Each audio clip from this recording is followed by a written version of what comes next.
కనుల వెలుగును చూపి లాగే రాగమిది.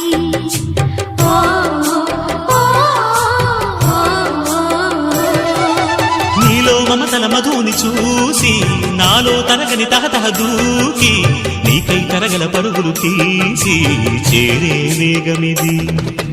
ఆరారు కాలాల వర్ణాలతో నీరాజనం నీకు అందించనా, ఏడేడు జన్మాల బంధాలతో ఈనాడు నీడు పండించనా. మరి తయారయ్యే ఉన్న వయ్యారంగా సయ్యత్తు ఒళ్ళోకి వాలంగా చూసుకొచ్చానమ్మా చూడు ఉత్సాహంగా చిన్నారి వన్నెల్ని ఏలంగా.